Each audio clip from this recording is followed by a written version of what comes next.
Just a second, I'm going to share my screen and we're going to get started.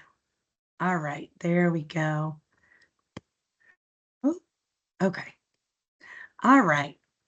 Hi, my name is Amanda Probst, and I work as a business development specialist for First American Title in the Orlando area. Since entering real estate, I have heard the phrase know your numbers more times than I can count. My goal is to help guide you through the numbers while also helping you create a strategy for your clients based on current market trends. The data in this presentation is based on the Orlando Metropolitan Statistical Area, or Orlando MSA, to make it a bit shorter. The Orlando MSA is comprised of 4 counties, including Orange, Seminole, Osceola, and Lake. If you're interested in knowing more about the market conditions in your target area, pause this video, write down my number. I would love to partner with you. So if you're ready to talk about numbers, let's get started. Before we get into the specific real estate data, it is important to briefly take a look at unemployment in our local area and across the nation. Unemployment plays a major role in the overall health of the real estate market. Human behavior shows us that when people are worried about their livelihood, they don't just run out and buy big ticket items. Luckily, unemployment numbers throughout the US and in Central Florida have been low.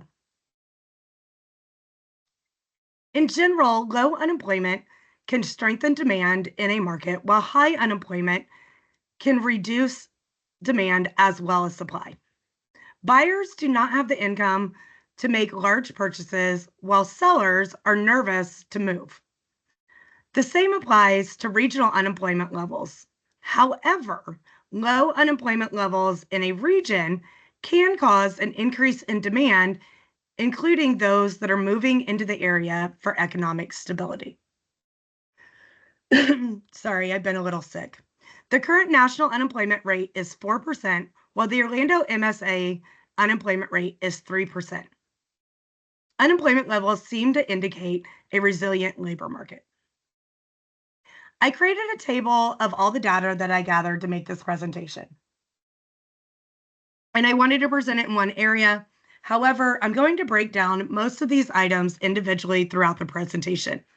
If you'd like more time to examine this page, feel free to pause the video. Notice that I created a heat map for each data point, and red represents months that are more competitive, while blue represents months that are less competitive. Now, let's talk supply and demand of all homes, and we'll look at the trends of 23 and 24. When looking at active listings, new listings, and newly pending, we see that supply is greater than demand as new listings outpaced newly pending transactions while inventory continues to rise. Inflationary pressures, affordability, interest rate concerns, and the lock-in effect are all likely causes for the lack of demand in our current market. In comparing new listings in 23 to 24, we see that more sellers entered the market throughout 24 as compared to 23, helping to alleviate low inventory levels that we saw throughout 23. Although the numbers differ, the seasonal patterns remain the same. Sellers slowly began to enter the market in January, reaching a height of new listings in July. From August to December, we continue to see a reduction in the supply of new listings. It's also worth noting that supply of 23 outpaced supply of 24 in the last 3 months of the year, likely due to the hurricane activity we saw throughout the state in 2024. As we saw from the previous slide, seller activity generally peaks in July throughout Central Florida. However, buyers entering the market tend to peak in May. 23 and 24 saw similar trends throughout the year related to demand. Buyers begin to enter the market at a faster rate earlier in the year than sellers, giving sellers that take advantage of the early spring or late winter, whatever you want to call it, buying season a greater chance of selling. The early season of buying differs from many places throughout the U.S., as Florida weather creates a friendly house hunting environment earlier in the year. And comparing 23 and 24 demand, we see that 24 had slightly lower demand throughout the year than 23. As stated before, this is likely caused by inflationary pressures, affordability, current interest rates, and the lock-in effect that we've been experiencing over the last 4 years.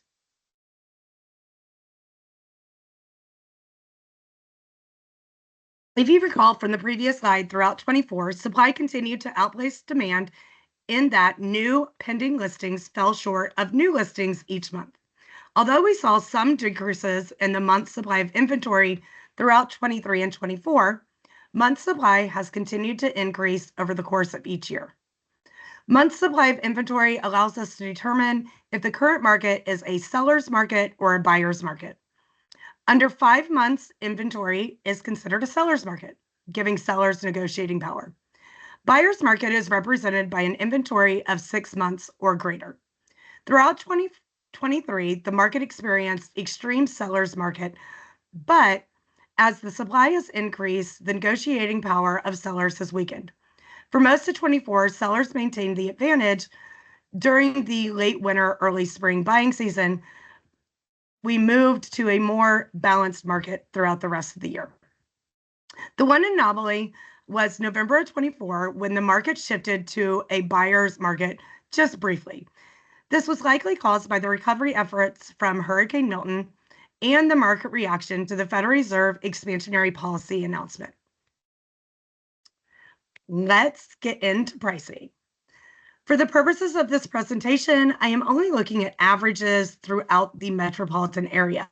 Again, if you would like more information on your target area or a specific segment of the housing market, reach out to me at any time. Sell to list ratio is another method for determining if the market is a seller or a buyer's market. If the ratio was above 100%, it would indicate that sellers are receiving over list price for their properties. Anyone remember those days? A ratio below 100% indicates a buyer's market. Throughout 24, the ratio was consistently below 23, indicating larger discounts to buyers. The same pattern followed in 24, with mutually agreed upon terms falling slightly lower than listing prices on average. As we saw from the previous slide, the majority of transactions within our market are not going under contract at full listing price. In examining 23 and 24, we discovered that sellers entered the market later into the buying season. They face larger price cuts than those that enter the market in the late winter, early spring buying season. Although 24 saw price decreases, the average decreases were less than that of 23. Which could be an indication of proper pricing strategies throughout the market. Moving on to market velocity. Market velocity refers to the amount of time it takes to sell a property. The months with lower days on market represent the hottest months of the year, while higher days on the market represent a softer market.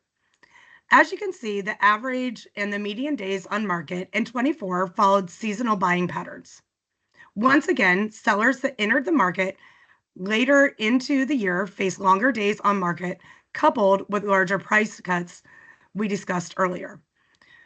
We can also use this data to help guide clients to their optimal listing month. For target listing month data, please refer back to slide 4.